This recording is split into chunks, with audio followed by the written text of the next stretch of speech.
Happy Friday. Oh, it's going to be a good one. I'm happy. This is a good morning. Caroline Sommer, welcome. Hi guys.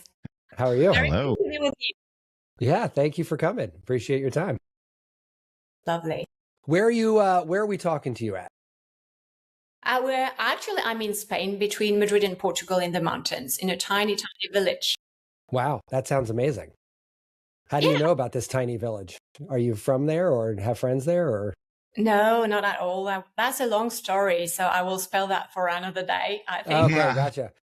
Well, I actually had a conversation recently. My maternal side is from the Azores, and I've never been there, but Portugal's sort of on my list of places to explore. And they are from a very, very small village in the Azores that you would have no business going to unless you had a family member or somebody that you knew there. So yeah, I thought I'd ask. How are you? Good, amazing. Yeah. Great. Yeah. It's like afternoon or evening over there, so we won't. We try to keep the energy. We'll keep it moving. Yeah. So Caroline, there's Tom and I are kind of geeks. So when we get to what you're doing now, I can't wait to geek out on that a little bit. But how'd you sort of come to be where you're at now? Let's talk about your backstory a little. Yeah, so actually my original background is biology, but life being tricky, sometimes you go on very unexpected path, and that's been my case, like many people, I do believe. But I think we do say that when the student is ready, the master appears. And after 10 years with my own company in a total different branch, I was actually feeling I was not thriving. I was not in my happy place because I was not in my mission. And I took a huge leap of faith, decided to close it without knowing at all what I was doing next, but nothing. And 1 month after that, I crossed the path with a lady, and she talks to me about a molecule I've never heard of before, glutathione. And wow, that's been a massive, massive change in my life. And I'll tell you why after that. Glutathione is an interesting little compound because I think the only people I've ever met that really understand or even know that word exists are people that are in the biohacking community. It's not one of those like drugstore supplements, right? I think it's becoming much more, obviously, and I'm sure you're going to help us understand that even better, but it is sort of one of these boutique supplements, right? It's not like something everybody knows. No, absolutely. I mean, the scientists know it very much because it's one of the most molecule globally in medicinal science right now for a reason, obviously. But we do say that more or less scientists have always like kind of 15 years advanced. So yeah, you have to be a visionary, a rebel, a health rebel, or a master of longevity of some sort, to be connected with that, I do believe. Yeah.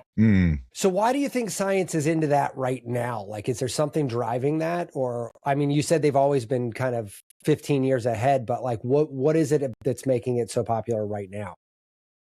I think it's because partly of this is because we live in a sea of toxins, and the level of toxicity around us and even inside us is paramount. I think that historically that's the highest ever. So I think that people and scientists in particular are trying to get back to our own roots, because glutathione actually is one of the molecules that ignited life on this planet, along with oxygen, water, etc. And it's still here after so many years. So that's not something hype, something woo-woo, something trendy. It's been forever there, and it's kind of like connecting, traditional medicines to the medicine of the future and bringing that also with spirituality. So that's a very interesting combo to me. So how can you dig into that a little bit more? How are we getting traditional medicine in a molecule that like clearly is very important to everybody, but where's that connection? Where is that source of that, I guess? Yeah, that's probably a deep question, but we do create that in each one of our cells. To me, that's pretty much the foundation for health, with other criteria, obviously. So I see more and more, for example, traditional Chinese practitioners adding that aside from their natural formulas, herbal formula, And I have somebody in my team who's a traditional Chinese medicine practitioner. She's also in martial arts, etc. And she's been amazed of how I would say that's not something additional. That's really something that even sometimes replaces what she has. So that's an interesting and very deep question, actually. But that's just beginning. I would say just going back to our own roots, actually. Tapping into the body's self-healing capacity. That's been what we've been striving to achieve for hundreds of years, even thousands of years. And yeah, we're going slowly back into that. And I'm very, very happy because finally that's going to be healthcare and not sick care anymore. Well, glutathione has always been an interesting piece to me, and I'm definitely in that biohacking frame of mind. So I found it through that. But it's been an interesting little molecule. I like wine quite a bit. It's sort of a condiment in my house. And somebody said, hey, you shouldn't drink wine, but if you do, let's work on some liver-based things. So that was one of the first things I heard about glutathione. And then years later, I went skiing in Switzerland, and they're like, "Oh, take glutathione for altitude." I'm like, so it feels like, and of course, the antioxidant conversation has been going on forever on that too. So, and then deeper, you get into mitochondria conversations, and glutathione's all over that conversation as well. So, I guess my question is, what makes this thing such? You have a biology background. What's actually happening here? Why is it so important? Yeah. Why is it so multifunctional? What's happening under the hood here?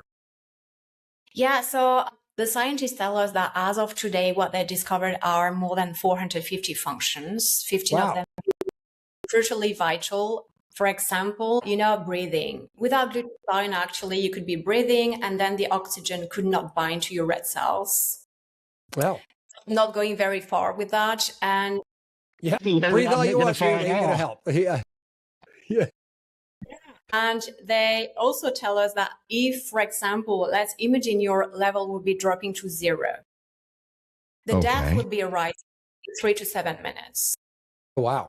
So you could survive probably, I think, 1 week or so without drinking, or even a bit more, depending on your stage. You could be, 2 weeks maybe without eating. Who knows? Maybe a bit longer. But I mean, without iron, that's much quicker. And I'm sure, guys, that they're going to discover many, many more functions because so far it's just the tip of the iceberg we've been saying. But I'm really looking forward to see what's below the water, and that's very exciting, actually.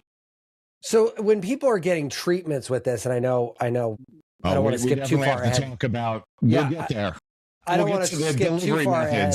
But if you're into the delivery, I mean, who do you find people are coming to you for right now? What? Because I don't know about you, but in the world where we deal with here, a lot of people come when there's a problem.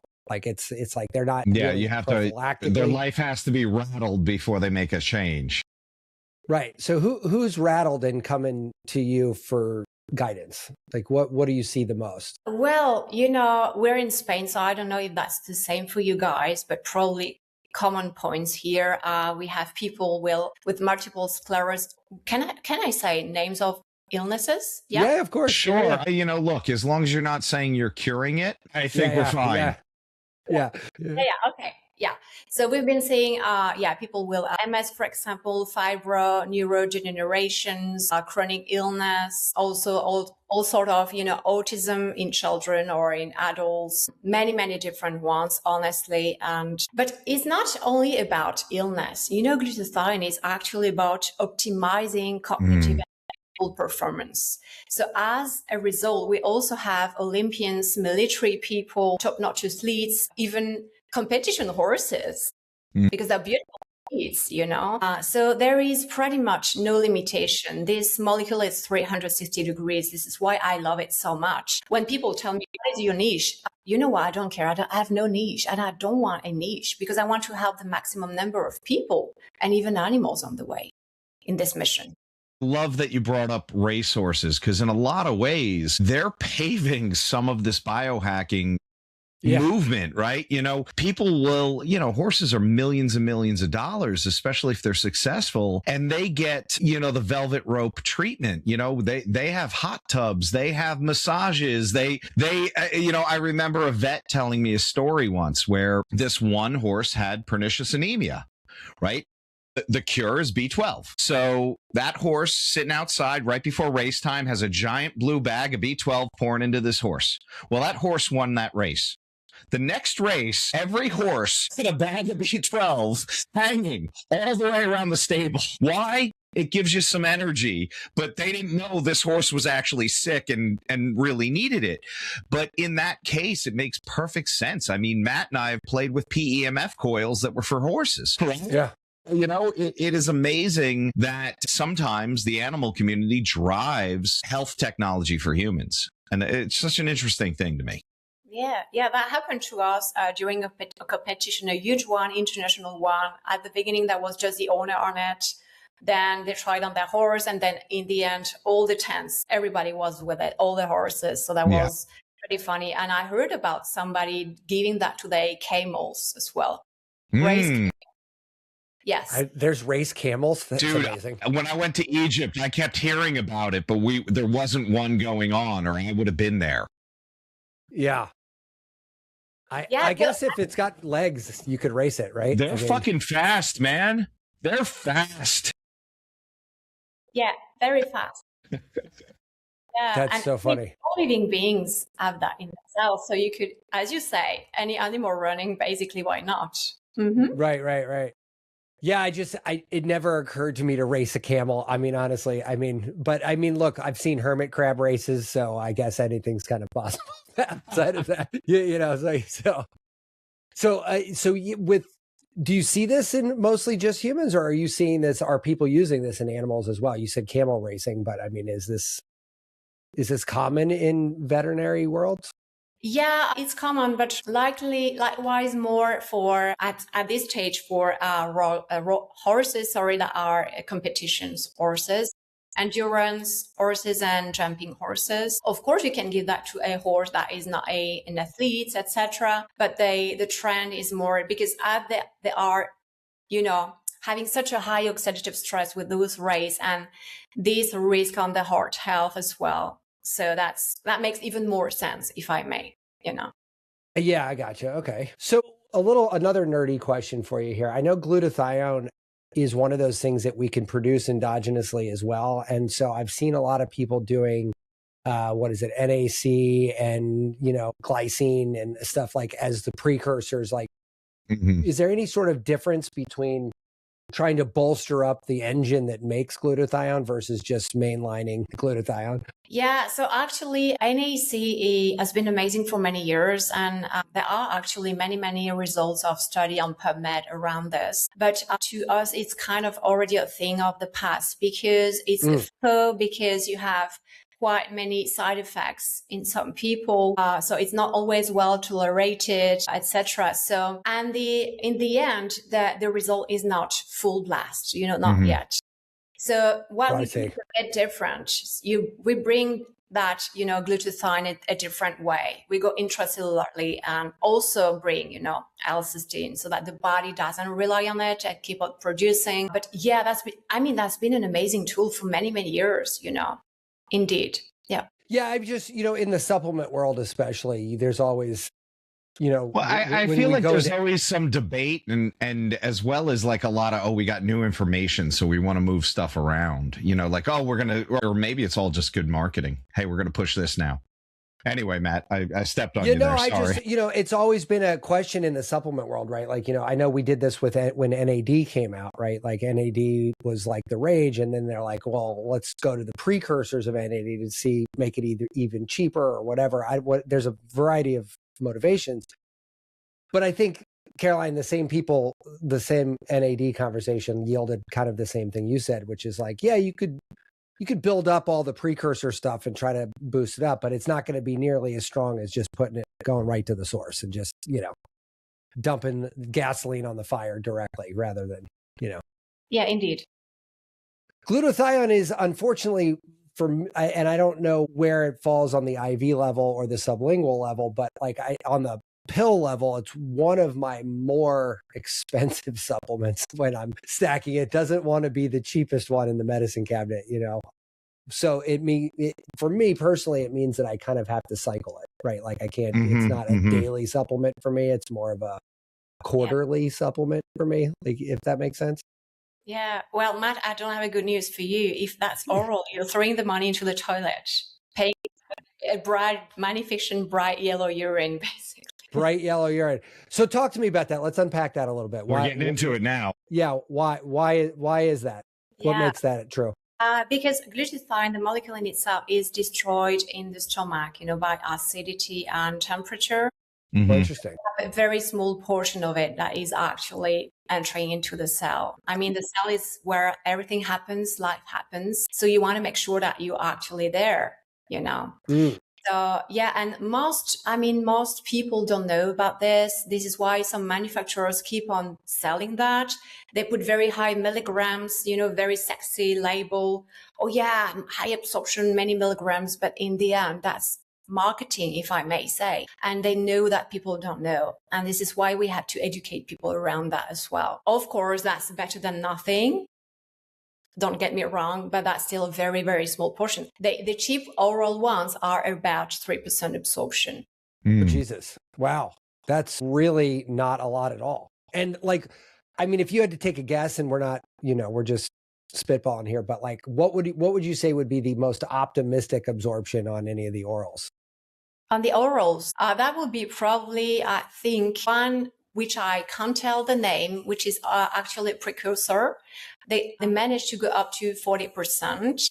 Which is still not great. I mean, that's better than a lot. Yeah. That's better than 3. Yeah. I mean, that's the bet you can get with oral. It's very interesting. Yeah. And then on the IV side, how long does an IV end up lasting then? Is it do you have to get these things dripped in many times? Yeah, IV obviously is an amazing absorption, but you have to go to the clinic between 2 and 3 times a week. Oh, Jesus Christ. Wow. Yeah. And those aren't cheap at all. Yeah. I was told in the US it's between $2,000 and $3,000 budget a month. I don't know if you can confirm that. If you're doing 2 to 3 times a week at probably $200 a pop, yeah, that can add up super quick. I can see that number being right in that range. Now, hold on, Caroline, is that 2 or 3 times a week because of an acute issue you're trying to solve, or is that just a maintenance dose? No, it's a maintenance. It's a maintenance. No because fucking way. Life, etc., is very short in the end. So that gives you a good boost, but then it crushes, let's say, pretty quick. So yeah, not everybody can afford that. I would say even most people cannot. Even if I could afford it, Caroline, I'm not going to lie to you. I don't want a needle in my arm that much. You know what I mean? I feel that one. Yeah. Amazing IV clinics, and people are very happy. That's the experience of that guy. I don't even know if that's the same sensation for everybody. This guy told me that, but maybe I don't know. Maybe he's crazy sensitive to it. Yeah, maybe that's true. Yeah. No. I mean, yeah. So what about this sublingual? I mean, you do that as well, right? Is this your preferred method? If you don't like oral, you don't like IVs, or you don't like needles, is sublingual what you're left with? Yeah, actually, Matt, you have different kind of sublingual. You have the normal sublingual, which is it's still a bit better absorption, but not that high in the end. So the one I love actually is sublingual, but not only. Actually, that's a nano-formulated one, which brings the size of the molecule to the size of a cell pore.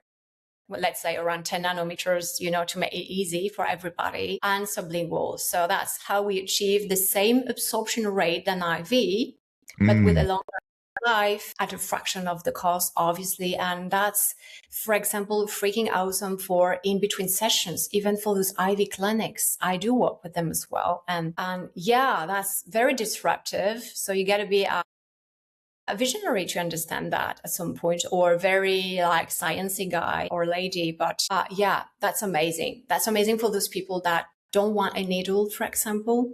Yeah. So is liposomal, I know that's the one that I normally take. I thought like they don't do liposomal under the tongue, right? That's a different delivery mechanism. Is that? Yeah, different. Yeah, ours is in ultra pure water, actually. It's like I see. Instead of a lipid package. Yeah, it's funny because we've had somebody on the show who figured out how to get these microparticles into for lack of a better term, a vape pen. It's not a vape pen. It just aerates Looks it. like a vape pen, yeah. Yeah. These little puffs will carry this, really small particles that pass right through the cell membrane, and that's a delivery method not for glutathione. He's using it for THC, and was it kratom? Was it, Matt? What was the other? Yeah, there's a few compounds he was using, but the smaller size seems to be where I don't want to say all of supplemental industries are going.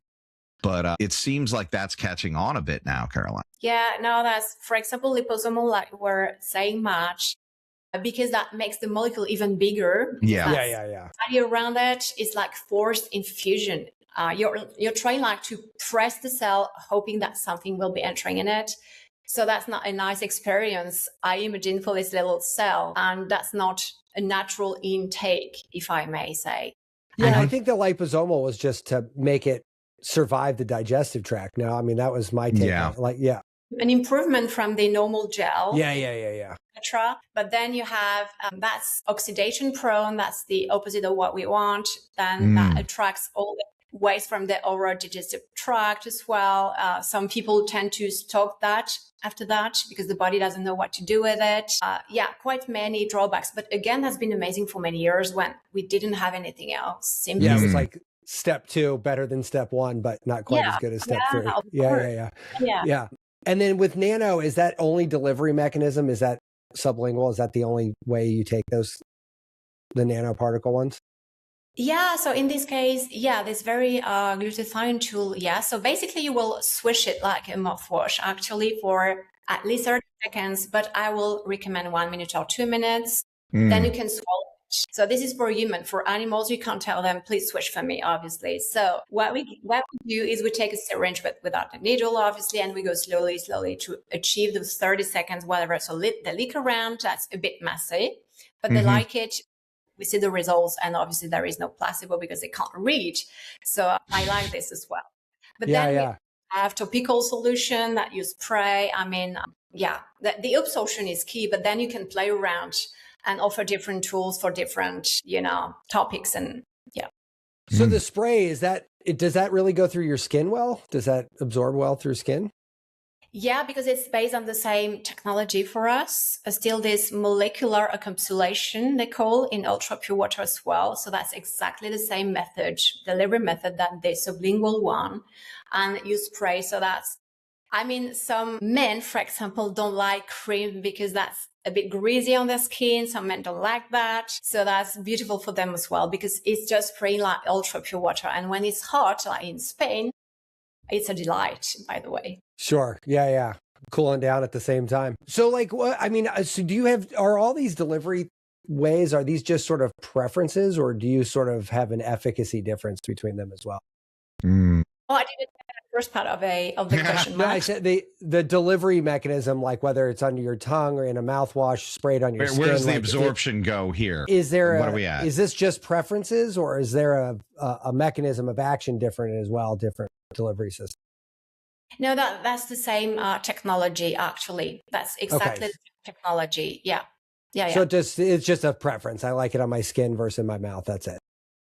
Well, that's not the same scope of action. So basically, obviously the sublingual, that's for internal and foundational, obviously. But then if somebody has a skin pathology or wants to be like in skin maintenance, skin anti-aging, but also on all external inflammation, like for example, somebody having an otitis starting, we will spray into the ear. Conjunctivitis starting, spray into the eye, even with open eyes. Sore throat into the throat, knee pain on the pain, etc., etc. So obviously that's best to combine internal and external for optimization, right? Always that's the best from the inside out. But that's a bit different. The scope of action is a bit different here. Oh, I see what you're saying. So so it is actually solving different problems. That's an interesting, and the idea, I guess, let's just pick apart one of the things you said, conjunctivitis, right? Like, is that just because you're giving sort of, this mitochondrial fuel, if you will, to help your body heal those conditions faster in a hyper localized manner? Is that kind of, am I reading that right? Yeah, you're close to it. And actually, that's also because of the anti-inflammatory action, which is because of this delivery method, which is pretty much immediate, right? Mm.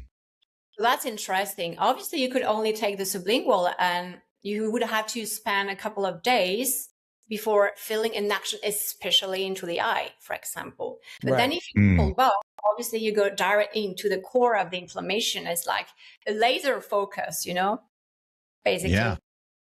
It's funny. I've never heard. I've done a lot of research on glutathione over the years. It never occurred to me to use it in that way. But what you're saying is kind of rattling around in my brain now. I'm like, that does make sense. I just never thought about doing that before.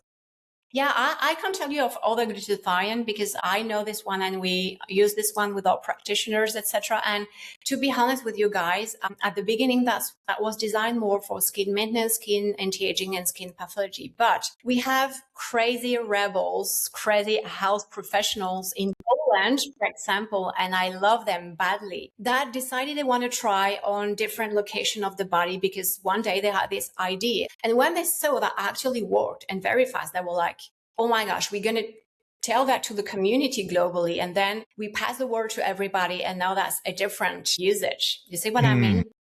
So yes, the label is still like skin, skin, whatever. But in the end, no, we know we can play with it. And it's safe because it's literally just glutathione and clean water. Yeah, that's ultra pure water, glutathione, collagen, hyaluronic acid, amino acids, vitamin C. Yeah, if you know the Yuka app, for example, I don't know if you guys have that in the US, but that's 100 out of 100. So that's the best. Wow. Okay. All right. Yeah. Wow. Yeah. So that's all green, which is beautiful. And you have to have that. I mean, because we're entering the cell. So you have to be like very top purity. Yeah. Huh. Yeah, I get. Well, so you said ultra pure water a couple times, and I was like, I'm just piecing this together while you're talking, and I don't want to miss what you're saying, so I didn't want to think too hard out of it. But I'm like, kind of thinking to myself, I guess that makes sense to make it as pure as possible. And we have the same conversation when it comes to steam showers. It's like put a filter or a double filter system on your steam shower so that the particles that gets atomized in the air aren't going into your lungs right into your capillary level and being directly absorbed, basically otherwise would have gone through your body's normal filtration system, but when you're atomizing it and making the particles. By the way, for example, Matt, so in Spain, you won't believe me probably, but sometimes in the mountain is very, very cold. Okay. So when sometimes you have to go into the wind, etc., sometimes, you can catch a bit of cold. So what I do to have my nose, which is not, I actually spray and breathe it.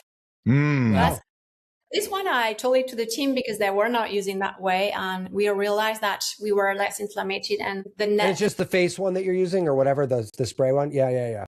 And the nose was less blocked. So again, that's a new one. And so we are experiencing, and we are sharing with our doctors community and then implementing it with new usages. Yeah. Now let's dive in on that a little bit. Said Caroline, I made an order yesterday and I was looking at all the products and I'm going, look, there's not a lot, but the uses seem pretty broad, right? And I opted against the spray on one, and now I'm going, oh God, I'm gonna have to order that one too. Yeah. Actually, Tom, you're frozen on the image. I don't know if that's the same for you. Don't worry, it'll work itself out. It'll fix it. Yeah, it'll fix it. Okay, lovely. So Caroline, on the topic of like experimenting with new things, it seems like glutathione is got a generally regarded as safe designation. We know a lot about it. We have a deep understanding of it. Like, are we reasonably unafraid to kind of play with this in new ways at this point, just because it's the worst case scenario is nothing? I'm sorry, Matt. That sound broke a bit. So no. Are we generally okay with experimenting with glutathione because it's generally regarded as safe? It doesn't really have any downside to it. Like, we could just breathe it in and see what happens, and we're all cool with that. Like, that's fine. Yeah. So generally speaking, I'm not talking about the spray in this case, but glutathione in general. So you cannot recommend that to somebody who is a transplanted person. Because of the immune system stimulation. Yeah, because you're bringing immunity to its best. Ooh. And that would organ. We don't want that, obviously. And the other thing you cannot help people with is a person currently in a chemotherapy. Because obviously glutathione will be saying that, oh, that's a chemical. Yeah. So that will be productive, right? So those are the two major cases where we don't go there because that's not what we want. We want people to be, going better. So, but that makes sense because you're bringing immunity at its best. Sure. It's a detoxifier. Obviously, chemotherapy is a chemical. It is pure one. So that will be, counterproductive as well. So as long as I'm not a transplant or a chemo patient, I can kind of play around with this compound sort of freely and not really worry too much about. Well, the reason is, Matt, each one of your cells produces it every day, night and day. Right. The organ producing the most is the liver. And I'm always obsessed with the liver because you're filtering 2,000 liters of your blood every day with glutathione. So how is it possible? Well, that's 5 liters, 400 times. And then you understand why people that don't have enough in their cells are not in a good position because that's full, every day, basically. And that's beautiful. So I got to, technically speaking, isn't glutathione a peptide, right? It is, correct? I mean, it is. Yeah. So how come this wasn't, I would think that glutathione's been on the world stage for a minute now, certainly longer than any of the other peptides. When somebody says peptides now, they're talking about GLP-1s for the most part, right? I mean, that's why do we think that this didn't kick off the peptide wave a little bit earlier? Because it is doing what all the GLP-1s are doing as well, just in a different mechanism of action, obviously, but it's got that same, your body makes this anyway. When you take it exogenously, it just superpowers what you're already doing. Like, I would think that this would have maybe kickstarted this a little. Yeah, I think one part of the reason was because of the absorption, which was totally inefficient. I see. No result at all for many. That makes sense. You might have probably, maybe a political side of things as well. Yeah. Not going there, but you understand me. So yeah, I got you. Yeah. Yeah. So, that's probably the biggest reason, was the absorption. And I mean, what is shocking to me is, for example, still today, and maybe Tommy will be confirming that or not, the Faculty of Medicine don't teach that to their student yet. And I think they don't teach them about nutrition, about emotions. Finally, all the foundational stuff are not taught. I was told, maybe that's not accurate, but Tommy will tell me. No, so look, I had an older doctor. He was a gynecologist, retired, and he said, "Oh, they taught us nutrition in school, but I went to the bathroom and missed it." That was his joke. Yeah, but so it is talked about, but with an entire pharmacy full of drugs and medical procedures and medical equipment, I almost feel, and I don't blame physicians for any of this, how the hell are they going to hold it all in their head? Yeah. Especially when everything they're doing is heavily influenced by both the pharmaceutical industry, the insurance industry, so it's going to be things that they're allowed, quote unquote, to do, right? They can do whatever they want, but what they can get paid for is probably what they're going to push. And supplements aren't something they can typically build for. I mean, yes, GLP-1s they could get a script for, but that's not even that's not even some of the sexier peptides, are they? Yeah, So, and I think everything else gets pushed to the wayside, even if there's great research on it, and certainly there is for most antioxidants. And I would put glutathione kind of as the king of that mountain.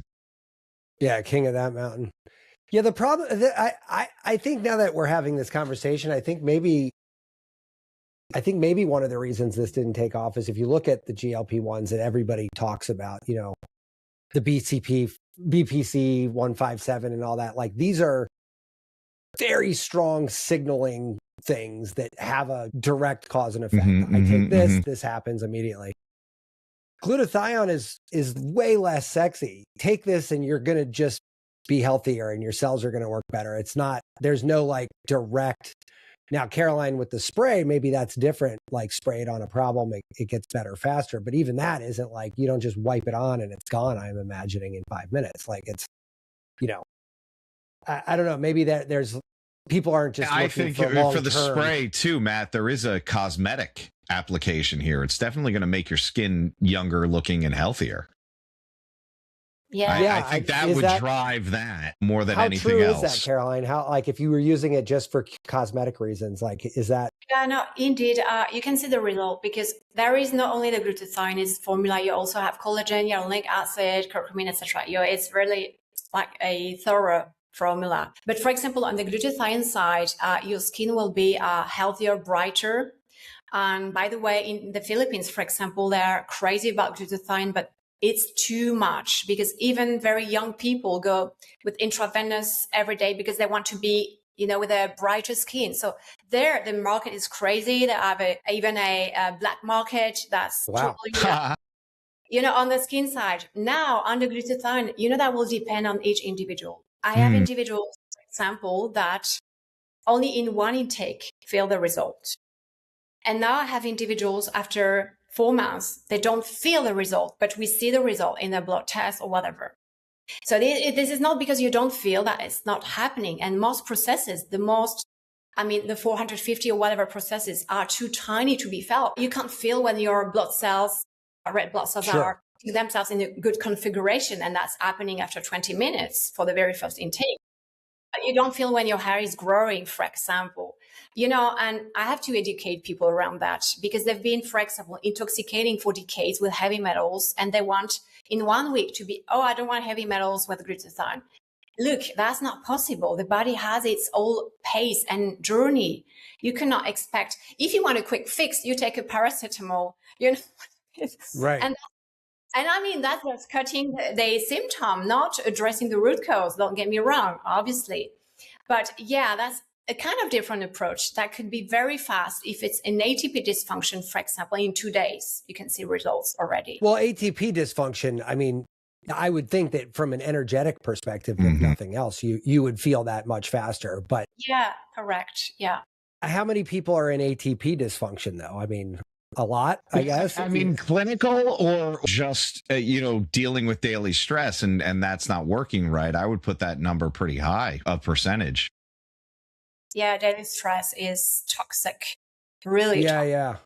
Chronic stress, I think most people now are in chronic stress, by the way. And this is, glutathione is actually a cause and consequence at the same time, in the sense that if you don't have enough, you're more stressed. If you're more stressed, you're lowering your level of glutathione. And likewise for an illness. So this is why at some point you have to break that negative cycle, if I may say. Yeah, and isn't age one of the bigger killers of glutathione levels? I mean, you lose this precipitously as you get older. Yeah.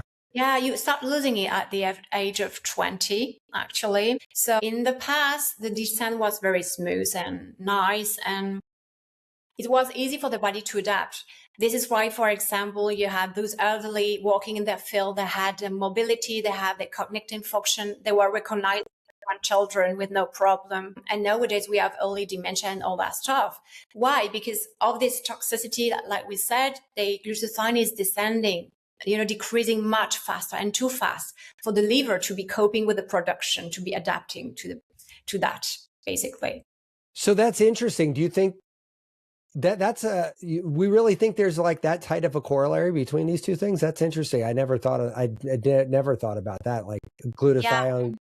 I think if I remember well about this graph, that's around your 60s that the oxidative stress, graph line basically gets higher than the glutathione. So the two are crossing, around, I think that was 60 or 65, if I'm not mistaken. So I started losing it at 20, but it really hits a critical issue around 60 something. And like at that which is point, when we start to see dementia, Alzheimer's, those things really rearing.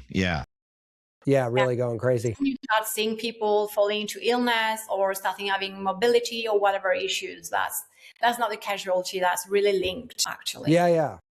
So then let me ask a different question. If I started losing, I'm turning 50 next month. Let's just say I started for my 50th birthday. I said, you know what? I'm treating myself. I'm going to start taking glutathione more seriously. If your body has been accommodating for the decline for, in my case, 30 years, is there sort of any concern or sort of strategy around like bringing it up responsibly, or can you just kind of throw the fire hose at it and see what happens? Yeah, as for me, I decided to, elevate my levels, even if I'm not around 60, obviously. But why? Because like any humans, I would believe I have the Wi-Fi close to my desk. Sure. I have high tension lines above my house. I have a nuclear plant, maybe 50 kilometers away. Yeah, you picked a great location. That's the nature in Spain. Can you imagine that? Wow. We cannot escape all that. And obviously, even on a desert island in the middle of the ocean, guess what? You also have the cosmic radiations, solar radiations, and these are as well are attacking your DNA anyway. Yeah, so you cannot avoid them. I'm in Spain, Spanish flies here. Spanish flies. Yeah, no worries. So I told you, so yeah. So you didn't care. You're just like, I'm bringing my levels up, and you don't have to necessarily like titrate up. You can just kind of jump in and. Yeah, that's my way of doing things.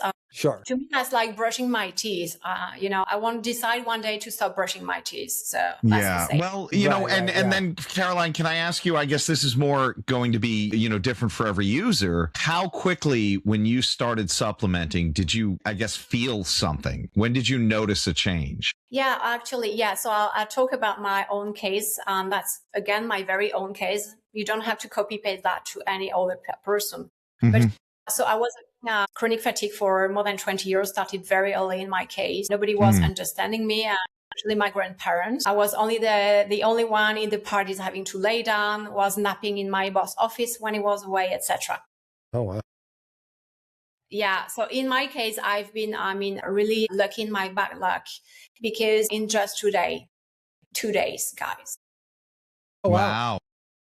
Yeah. But again, some people could be from oxidative stress taking much longer. Some people from a high heavy metal load taking even much longer.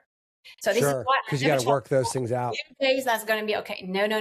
You never know that. You don't know that. And for example, a heavy metal chelation is always at the minimum 6 to 9 months, because especially the heavy metal in the bones, for example, arsenic, are very long to retrieve, and so we have to be patient. Again, that's been decades and decades, so you can't expect it to be living in 1 week, as for heavy metals at least. Yeah. Right.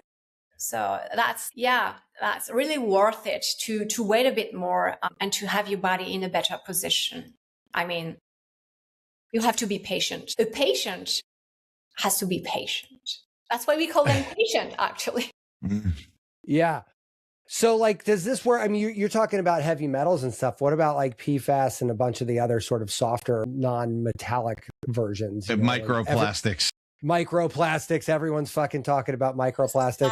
Herbicides, all of that. Yeah. Is like, excuse me, the expression is like shit. Okay. Let's say label, all of that is shit. And glutathione is actually the guardian of your cells and your main detoxifier. So yeah, again, that will be cleaning the cells from that, with its own time frame, obviously, but you have to clean your cells nowadays. Yeah. Yeah. So that's interesting, because like, I guess if you think about anything, right, if you put oil in your car, at the right times, it stays running longer. And I feel like, well, ATP isn't necessarily oil. It is certainly gasoline, right? Like and putting a higher octane in your car also makes it run differently. And I guess when you look at these things collectively, everyone's from a supplement stack. If price wasn't the issue for me on that one, like I probably would have taken that more. I went over to sort of a mitochondrial side because it was cheaper, but ironically, I think if I could have gotten rid of that, now that through this conversation, I'm like, I wonder if I could have gotten rid of that, all the mitochondria stuff, just doubled down on the glutathione side, which would have just downstream done the same mitochondrial thing, and maybe not so directly, but maybe also directly. I don't know. Now I'm like rethinking my stack here. I'm like, I'm trying to figure out, how to rejigger this. Yeah, no, actually, ATP production is directly linked to the glutathione level as well. Yeah. I mean, what's funny is there is almost no process that is not linked to it. Right. You could throw a dart blindfolded and hit something that it's touching. So And it's even responsible for the production of so many peptides, thousands of them, in the body. So when we say 450 functions, that's only really like a tiny portion of what we can see on our radar. But Right. happening behind the screen, actually, with the same molecule again. Yeah. So have you felt like your energy level popped up in 2 days from that? And it seems like you might have been one of those people in severe ATP deficit or dysfunction. Have you noticed like things, immune system, like do you get less colds? Are your allergies different? I don't know. Is there any other thing that you might describe in this that happened to you along the way? So I was lucky enough because that was my only health challenge, actually. This one, so obviously, because I'm such an intense person and passionate person. I mean, this inner flame was not aligned with my body state. That was not. So that changed my life because that was finally my body was matching my energy inside. Right. So to me, that was enough. And that's the day when I recognized my life and soul mission, what that very second day, actually. And I told myself, oh my gosh, I have to share that to the world. I could not keep that to myself and be egoistic. Impossible. Yeah. Yes. And this is how this has been really enlightening for me, just because I think this is one of those more interesting compounds that I gotta say, I don't know that there's been a ton of great qualified research over the years. And I think that might be another one of the reasons that I didn't dive in with both feet, or not dive in a little deeper, just because, separating marketing shtick from like, actual stuff has been challenging across the board, but this one in particular has been a little harder to see. I can tell, like, we've done enough of these shows. I can tell you're genuinely excited about this. Like, it's like, no, I am. My head's going crazy. This is a big thing for you. I can tell you got your teeth in it already. Well, it hits on everything, Caroline. Absolutely. I walk around. I just had my internet sucked, and I've got family members, my kids and my wife are like, what? Fix the internet. It's all fucked up. So first thing I did was run around with my Cornet, EMF meter and take baseline measurements all over my house in like 50 something different spots. And then when I replaced out the Wi-Fi with the newer one, took those same measurements all over the place. Cause I told them, I said, listen, I'll do this, but if our exposure to this radiation goes up, I'm taking it out. Like you could deal with slower internet. I don't care. So like, I'm really passionately concerned and actively trying to tamp these things down. And so glutathione is sort of attractive from that standpoint, because it feels like almost like a blanket you could put over yourself to say, okay, if we really lean in on this, we've got this thing covered, because it can handle things from the reactive oxidative stress. Like it can go into immune. We've already talked about ATP, a bunch of other things it does. Like it hits on so many levels. You're kind of like, well, why wouldn't I take this? It just makes sense. Yeah. Yeah. I mean, that's the most powerful endogenous radio protector. You could take exogenous one, but the endogenous is glutathione radio protector. And I was amazed because in my investigations, I actually found quite a confidential document from the Spanish government about nuclear. Okay. And it was a list of all radio protectors that were possibly available for the population in case of an incident or accident. And guess what I found? Yes. Not only, but the endogenous one. Yeah, that was glutathione. So that makes sense. But if you study it a bit, I think you will feel like myself. I felt like Christopher Columbus discovering the Americas. That is funny. It sounds a little bit like a mixed bag these days, though. But I get a little bit of a mixed bag. But I see where you're going. Yeah. So just I guess top level down, just like summarize this all. Like if we were sort of looking at doing a sort of a top line protective thing, what is your sort of idea? Like a sublingual and a topical, and we can kind of cover both bases, or like what would be your stack that you would throw out there personally? Yeah, that would be the absolute foundation. Of course, we do have other tools that we can add on the same technology, but if I had to only keep one for whatever reason, that would be obviously the sublingual one, and if I can as well, topical. But yeah, because that's so multi-potential. I don't know if that you can say that in English, but Yes. And many of our practitioners actually often tell that in the interviews or conference, if I had to choose one product, this is the one I would keep. If I could have only one in my practice, that would be that one. Interesting. Yeah. Well, So Caroline, I feel like them. Yeah. This has been wildly educational, and I could talk to you about this for a lot longer, but it's going to get boring for everybody listening. So before we kick everybody out of here, tell us a little bit more about how to find you and where do you want us to guide people and whatnot? Because like I said, this is definitely something. Yeah, absolutely. So basically, I'm pretty much on all social media except TikTok. I'm not yet there. Yeah. But and actually Tom has my contact, and you can pretty much already check with Tom as well, because I think that he understood the potential of this already. Yeah, we're going to put all that stuff. We're going to be partnering with them. Perfect. Yeah. That's right. So we have an affiliate with them now. I'm excited. No, I'm excited on so many levels, but mostly I think one of the big things about this show in general that has been super exciting is Tom and I are weird in the sense that we'll dig in. We'll do 10,000 hours of research on dumb shit, like just full dive, no holds barred, but it's quite time consuming. It's very, and can be resource intensive, right? So it takes time, it takes energy, it takes money, it takes interest, it takes patience. Like there's a bunch of things that need to happen in order to have this level of interaction with it. That said, I think everybody taking in oxygen right now probably wants to live better. They want to live longer. They want to live healthier. They want to, they happier.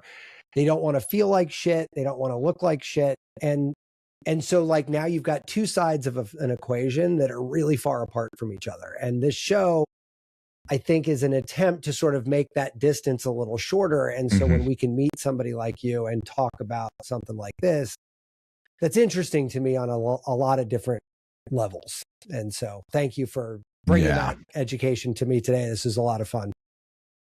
Thank you guys for welcoming me. That was amazing. Yeah, this is a great time. So Caroline, thank you again for your time. Hang out after. So we just got to make sure you're uploaded, but otherwise you guys have a fantastic weekend. Great weekend. Not moving.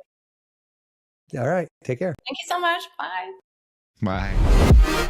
Be subversive, irreverent. Health is wealth, but you knew that. Everybody knows that. But so is following us on social media at Irreverent Health. And check out our website for more exclusive content at irreverenthealth.com. Oh, I like this. Thanks for tuning into this episode of Irreverent Health.